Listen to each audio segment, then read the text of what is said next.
Oke, sebelumnya Assalamualaikum warahmatullahi wabarakatuh. Waalaikumsalam warahmatullahi wabarakatuh. Warahmatullahi wabarakatuh.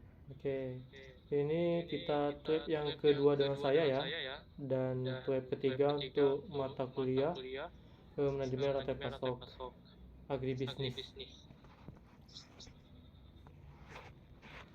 Eh, untuk tweet yang ketiga ini, mungkin saya akan sedikit menjelaskan kembali mengenai model distribusi dan transportasi dalam laporan nanti seperti apa.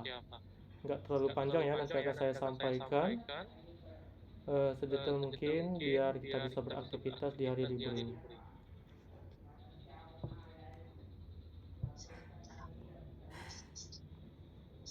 Oke, yang pertama itu identifikasi dulu. Nah, untuk tab yang ketiga ini saya lebih membahasnya ke laporan pertama ya. Kalau untuk laporan kedua itu di sesi 7 nanti, tapi itu hanya sekedar menganalisis data yang sudah ada. Sedangkan untuk yang laporan unit 1 ini, Bapak Ibu prosesnya itu mengambil data ke lapangan. Jadi mungkin harus mempunyai ataupun memiliki pemahaman yang lebih detail biar nantinya laporan unit 1 itu bisa terlapor dengan maksimal. Nah, di mana untuk identifikasi alur rantai pasok itu ada 5 ya komponennya itu. Yang pertama itu pemasok, yang kedua itu produksi, yang ketiga distribusi, yang keempat pengecer, yang kelima konsumen akhir. Nah, untuk pemasok sendiri, pemasok itu kan lebih diartikan dalam artian bahwa yang menyediakan bahan baku atau komponen utama. Jadi rantai pasok yang paling utama dan paling awal itu namanya pemasok. Misalnya kalau dalam pertanian itu bisa dia sebagai pemasok itu pemilik bibit, misalnya dalam kelapa sawit ataupun kebun eh, karet, cengkeh, itu dia sebagai pemilik dari bibit sawit atau cengkeh atau bibit kelapa itu sendiri. Jadi dia itu menjadi komponen utama dalam rantai pasok yang paling awal, penyedianya. Sedangkan untuk produksi, itu proses pengolahan, perakitan, dan pengemasan sesuai dengan standar kualitasnya. Jadi untuk produksi ini, eh, tempat ataupun unit di mana ia memproses ataupun mengolah dari bahan baku tadi itu menjadi bahan olahan lain atau bahan yang lainnya. Misal pemasok yang pertama tadi petani padi, sedangkan produksinya itu dia penggilingnya misalnya. Nah, dia menciptakan dari padi menjadi beras. Nah, itu produksinya. Sedangkan untuk yang ketiga itu distribusi. Distribusi ini proses penyaluran produk dari produsen ke pasar, baik melalui gudang, agen maupun jaringan logistik. Dalam artian sudah terciptanya produksi beras tadi itu diambil oleh pengepul. Nah, jadi pengepul besar intinya itu. Kalau distribusi ini dia itu pengepul besar. Nah, dia mengantarkan beras tadi ke pengecer-pengecer yang ada. Nah, pengecer itu di poin keempatnya, yaitu dalam jumlah kecil. Bisa pengecer misalnya dia toko-toko di pinggir-pinggir jalan, toko-toko yang ada di pasar yang menjual beras dalam cupak kata orang ya, cupak atau kilo, atau melalui platform online. Sedangkan konsumen akhir ini bisa diartikan orang yang paling terakhir yang menerima ataupun mengkonsumsi dari olahan-olahan produk tadi. Yaitu bisa kita contohkan kita sendiri, karena kita sendiri akan mengkonsumsi beras itu menjadi nasi. Baik melalui kita membeli ke toko yang ada di pasar ataupun kita membeli di warung makan, di hotel, di kafe, itu kita sebagai konsumen akhirnya. Nah, sini saya contohkan rantai pasok ikan segar laut atau UMKM ikan kering. Nah, kalau untuk ikan segar itu kan biasanya itu dari nelayan dulu ya, dari nelayan pemasoknya itu.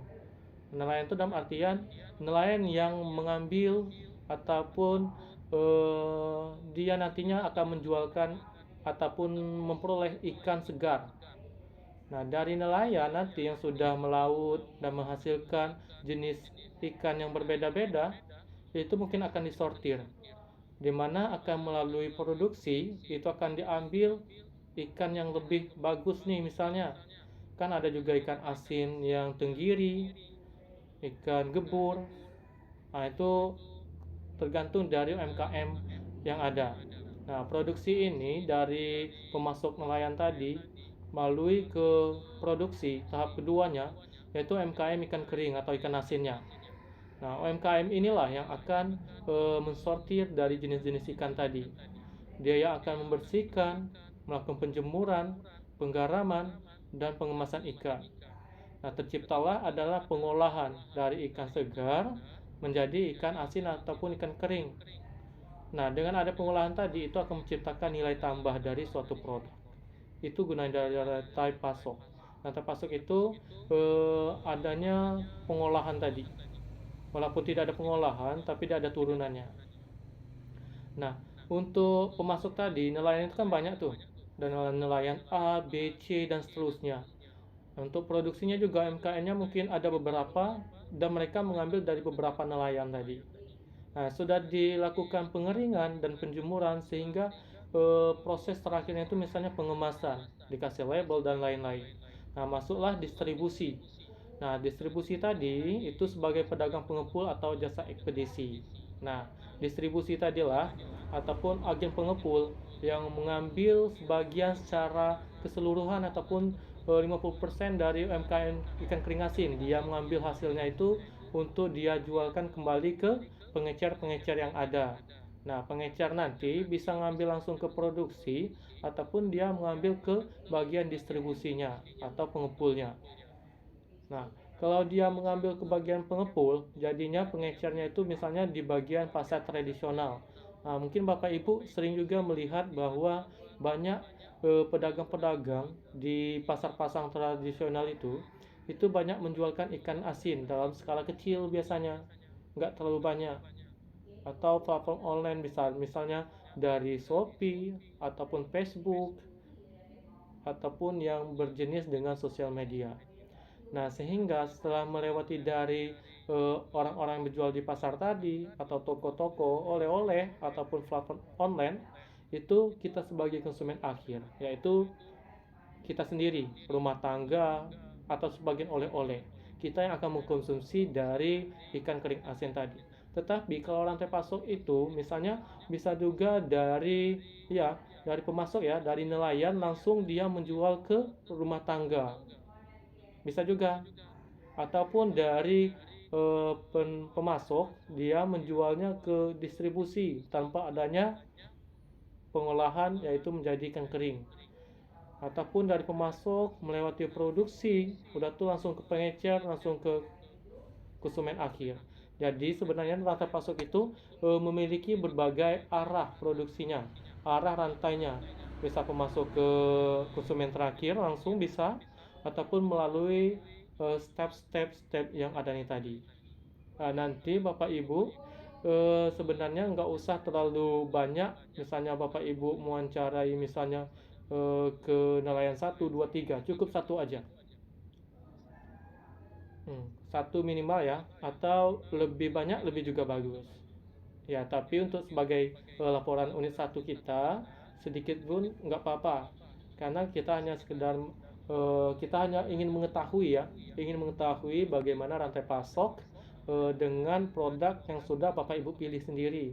Berdasarkan bahwa di lokasi Bapak Ibu itu produk itu menjadi mungkin ada keunggulan kompetitif, Ibu mengambilnya. Ada alasan-alasan tertentu sehingga Bapak Ibu memilih objek ini sebagai produk yang akan Ibu Bapak pilih untuk laporan unit 1 ini.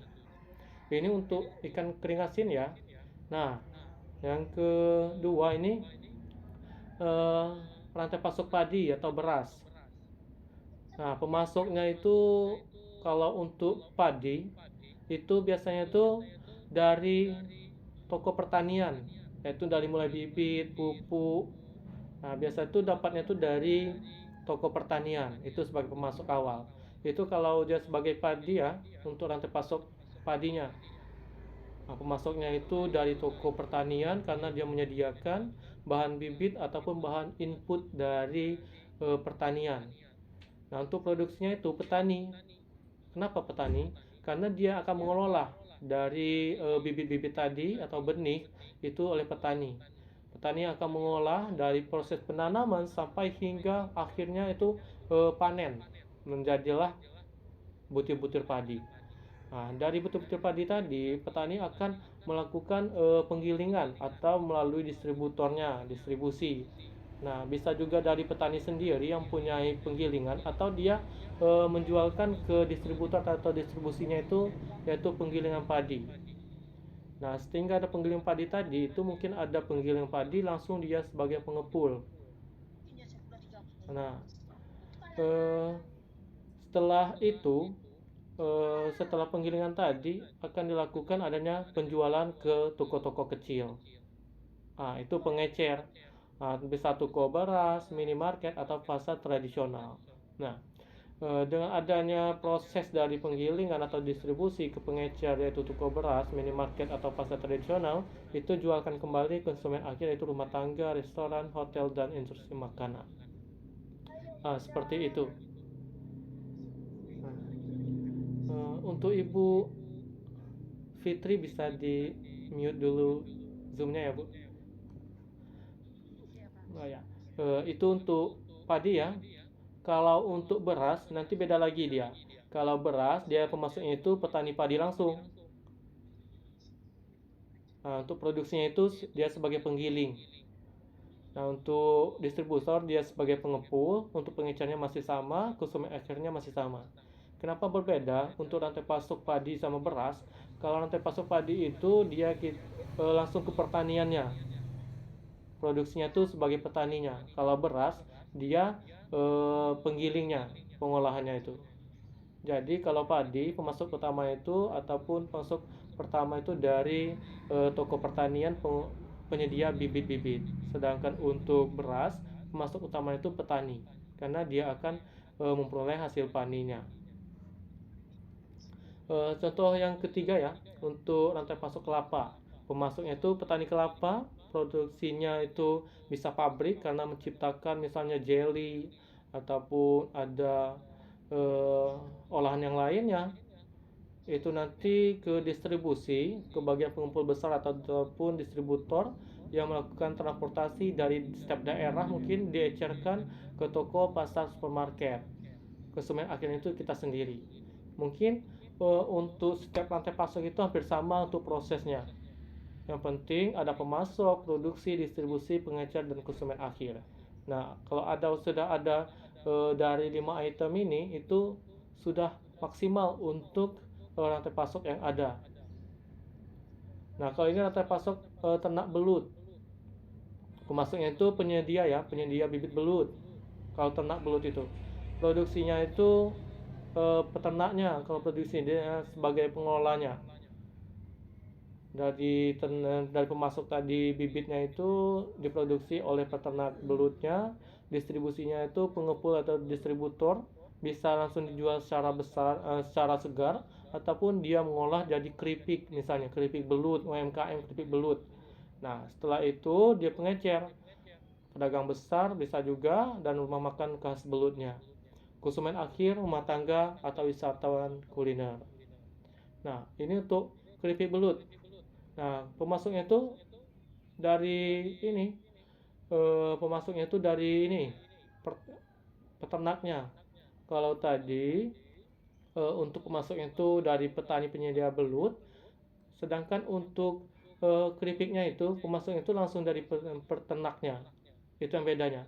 Intinya itu kalau langsung peternakan belut, nah itu harus dari awal penyedia bibit. Nah, itu bedanya.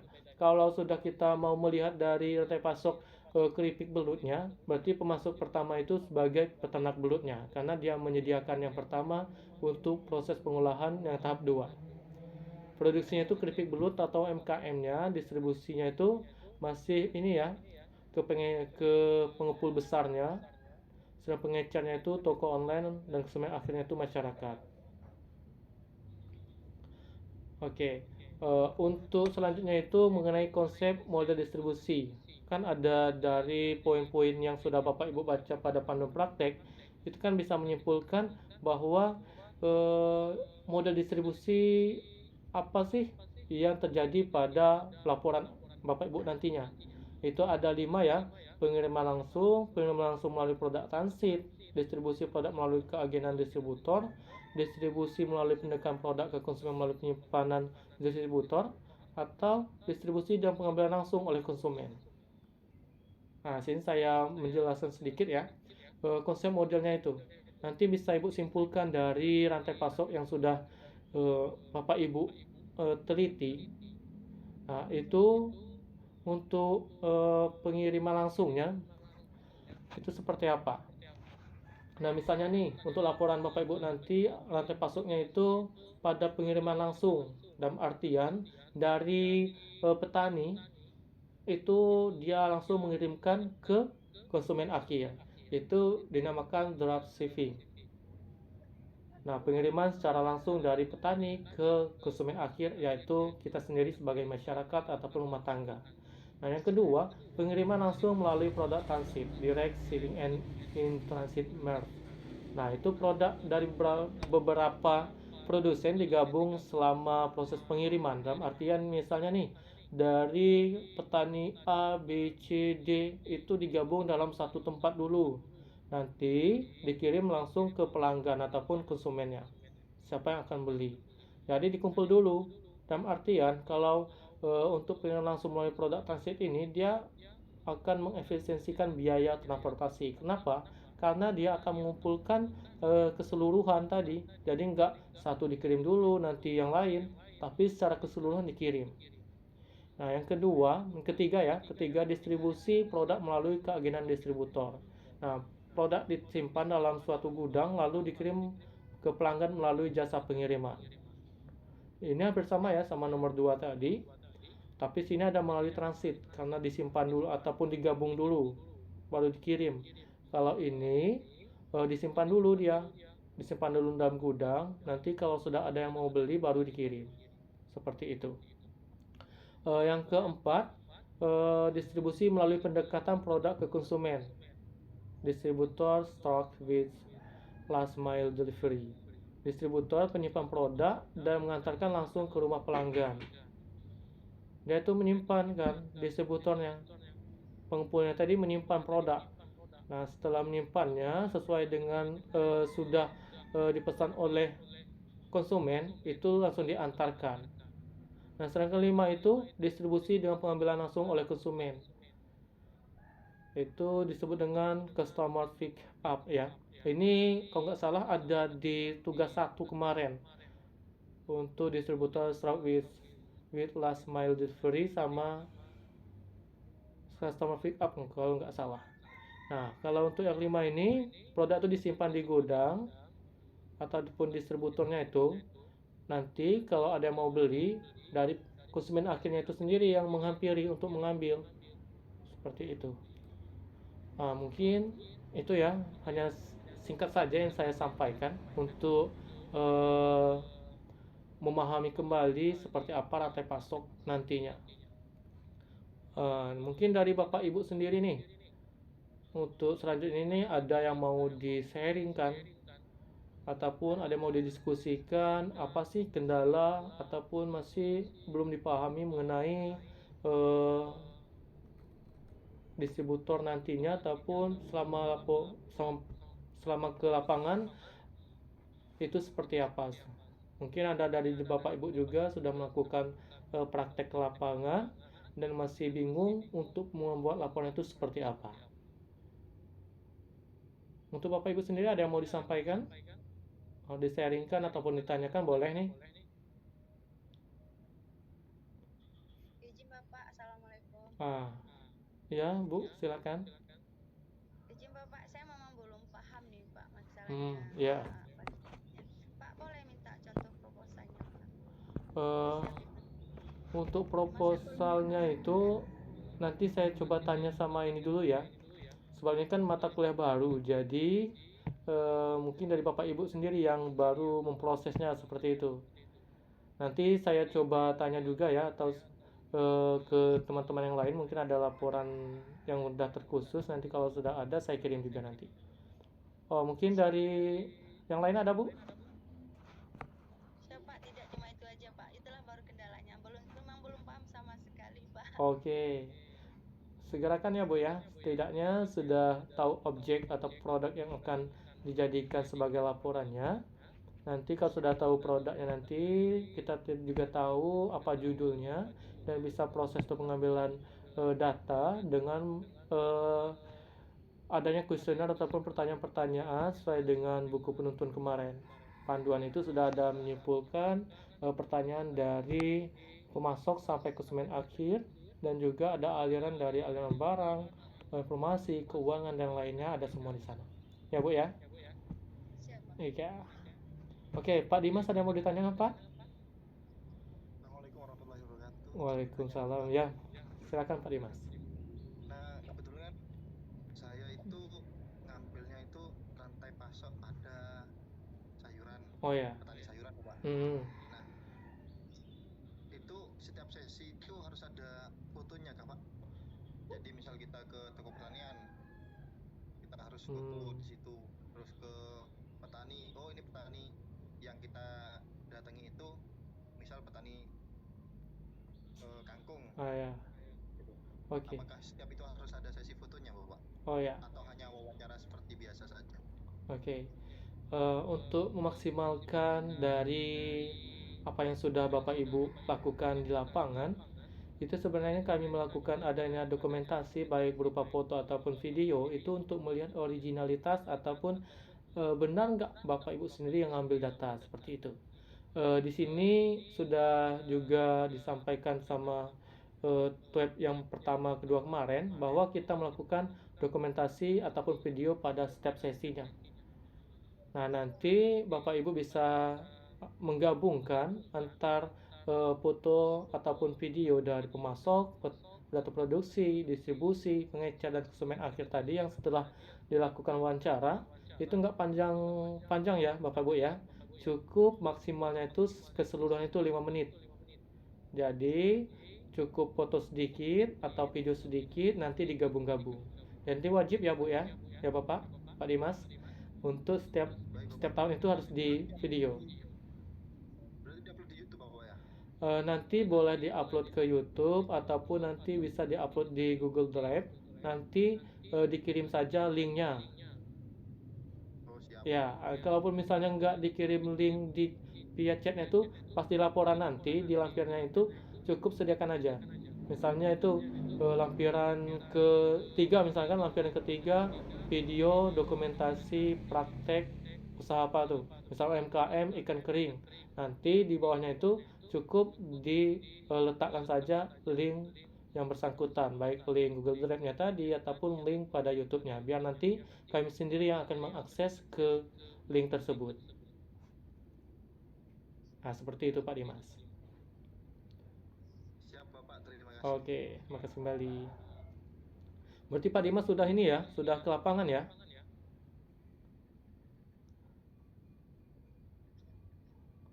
Untuk teman-teman yang sudah ke lapangan, mungkin bisa mensegerakan ya.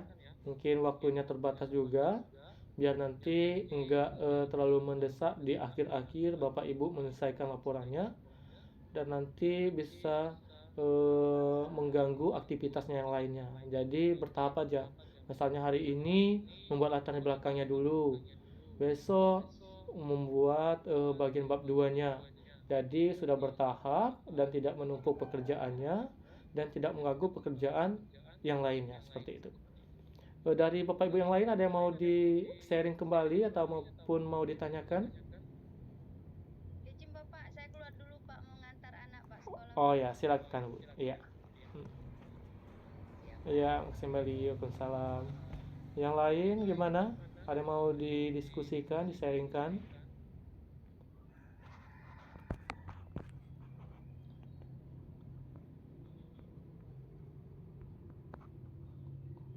Oke, dari ini mungkin Ibu Anti, apa yang mau ditanyakan Bu?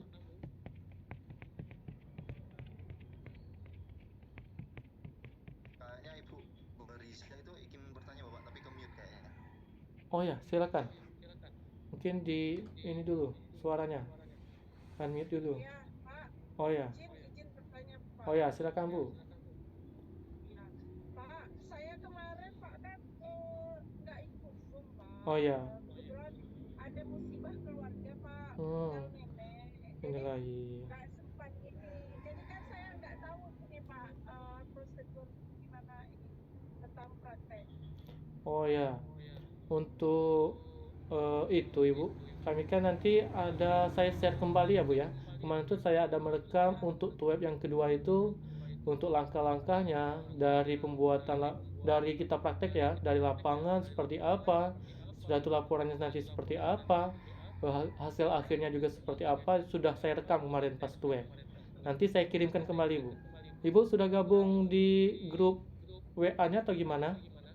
Udah, Pak. Siap, udah, Pak. Udah. Oh ya, nanti saya kirimkan kembali untuk linknya, videonya nanti biar bisa dilihat kembali seperti apa prosesnya Bu. Ya, siap. Makasih banyak, Pak. Oke, makasih kembali Bu. Ada yang lain Bu? Atau mau disaringkan?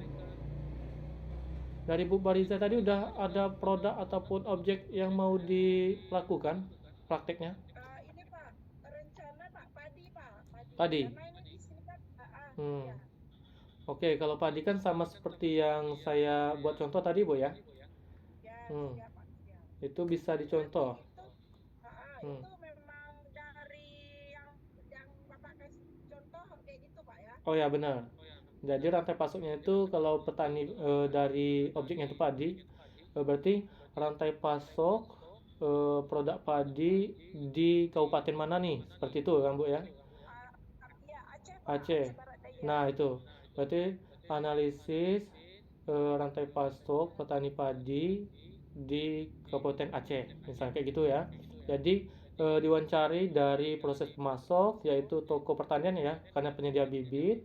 Udah tuh petani itu boleh diwawancari 1 atau 2 dulu, boleh, nggak usah banyak-banyak, karena nanti banyak-banyak itu membuang waktu kita, kan nggak bakal selesai nanti takutnya. Nah, sudah itu ke proses penggilingannya siapa, pengecernya tuh ambil aja berapa orang, sudah itu konsumen akhirnya bisa, ibu sendiri bisa tuh konsumen akhirnya, ataupun warga-warga sekitar rumah kita, atau tetangga kita, keluarga kita juga boleh. Ada, Pak. Ya, itu. Ini kebetulan untuk apa ya, penggilingannya memang kami punya sendiri ada, Pak. Nah, kalau sudah tahu penggilingannya, mungkin sudah tahu juga Bu ya, gimana proses keuangannya, sudah itu nanti dipasarkan kemana, ataupun ibu itu beli produk ataupun padi yang tadi ke petani yang mana, tahu itu Bu. Ah ya itu, oke. Bisa lah, Pak. Bisa itu. Baik, sukses. Iya, sukses juga untuk ibu dan teman-teman ya. Intinya itu jangan lewatkan untuk laporannya, karena laporan kan ada 3 kita ya. Tugas pertama itu pada sesi 3 sampai tanggal 10 nanti. Sudah itu sesi kelima itu laporan unit pertama, unit 1, dan sesi ke-7 itu laporan unit kedua. Nah, dari 3 ini tadi itu jangan sampai tidak dikumpulkan ataupun tidak pun dikerjakan salah satunya. Kalau salah satunya tidak dikerjakan, ya, tugas yang pertama.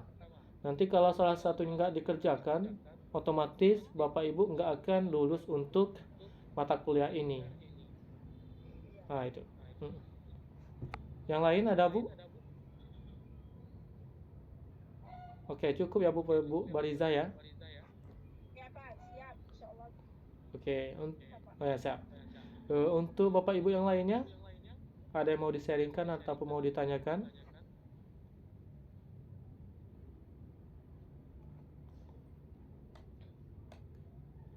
Kita sharing-sharing saja.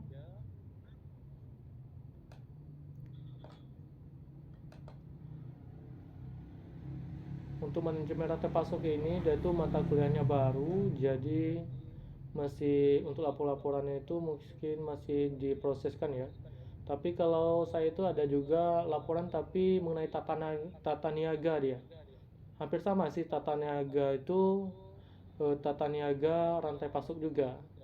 Tapi dia itu lebih ke proses untuk melihat efisiensi, udah itu marginnya. Tapi untuk kalau rantai pasok ini nggak terlalu sedetail itu. Nanti coba saya cek juga untuk laporan yang lainnya. Kalau ada yang sesuai nanti saya coba kirim nanti.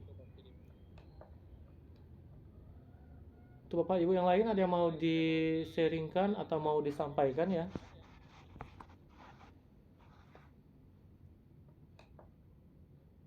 Kayaknya lagi sibuk dengan kerjanya nih kayaknya. Ya Pak. Oke, kalau misalnya nggak ada, mungkin kita cukupkan sampai di sini nih. Gimana Bapak Ibu?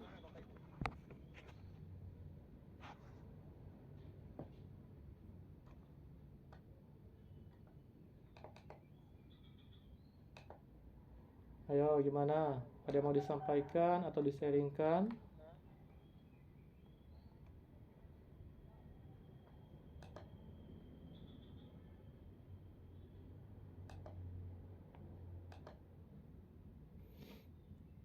Dari yang lainnya ada? Pak Rahel atau Pak Tito, Bu Indah, Bu Duyanti, ada? Mungkin udah pada mengerti semua Pak. Oke. Makanya nggak ada pertanyaan lagi. Oke. Biasanya itu kalau sudah diam tandanya mengerti atau bingung. Kalau sebaliknya Pak, Itu benar. Tapi semoga aja Ibu dan Bapak di sini karena diam itu bukan tidak mengerti atau tidak memahami, tapi sudah mengerti apa yang sudah mau dilakukan nantinya. Semoga laporan unit 1 dan unit 2 nanti bisa dikerjakan secara maksimal dan memperoleh hasil akhirnya juga maksimal. Pak, ini sedikit Pak. Iya, silakan Bu. Berarti yang untuk tanggal 10 Iya. itu kita wawancara dengan ini saya dengan orang petani ya Pak. Yang mana Bu? Yang untuk pengumpulan tugas pertama Pak. Kalau untuk tugas pertama itu ada soalnya Bu. Di sesi 3 itu ada soal. Nanti Ibu bisa mengerjakan ada 3 soal dia. Ya, dikerjakan saja. Nanti baru dikumpul. Akhirnya itu paling lambat pengumpulan tanggal 10 jam 3 sore. Jam 3 ya Pak. Iya. Nah, untuk tugas Berarti yang untuk Nah, intinya itu untuk tugas 1 itu hanya mengerjakan soal pada sesi ketiga.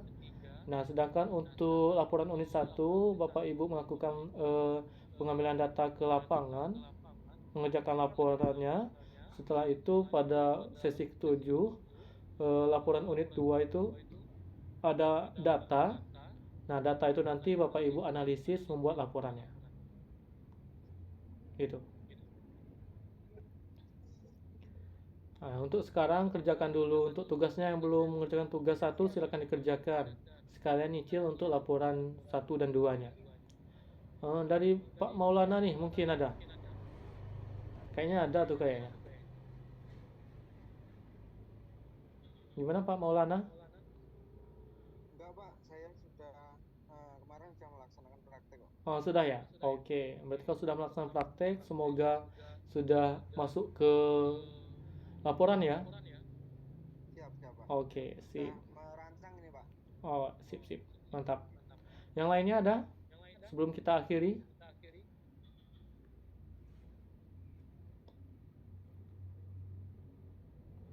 Oke. Sejauh ini masih aman sih Pak, belum ada yang bisa. Mungkin nanti kalau misalkan ada yang ditanyakan, tak chat di grup atau japri nanti. Oh ya, siap. Kalau sudah nggak ada, nanti bisa dikonfirmasi ke via chat pribadi ataupun ke grup ya, kalau masih ada yang mau ditanyakan. Nanti saya akan respons secepat mungkin dan sedetail mungkin ya.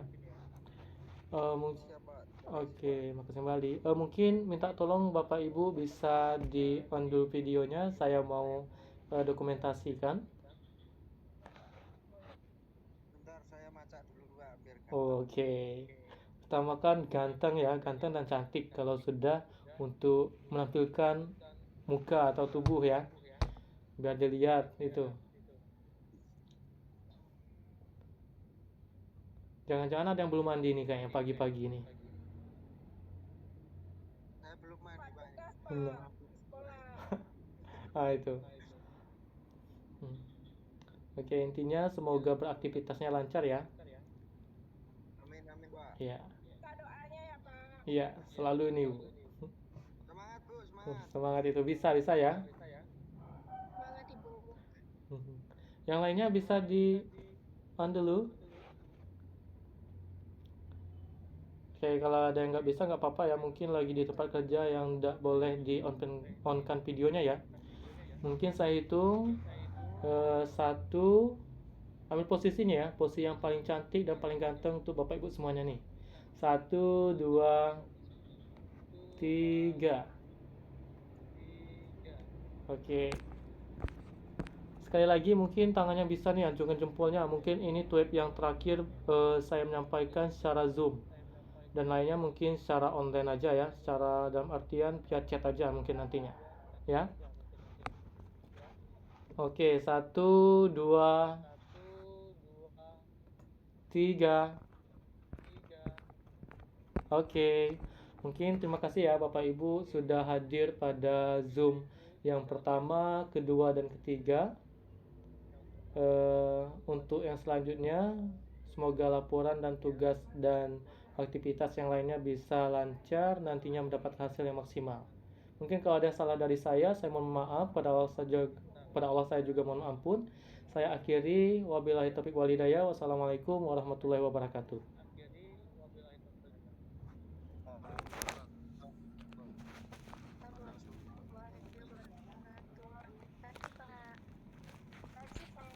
Oke, izin live ya semuanya ya.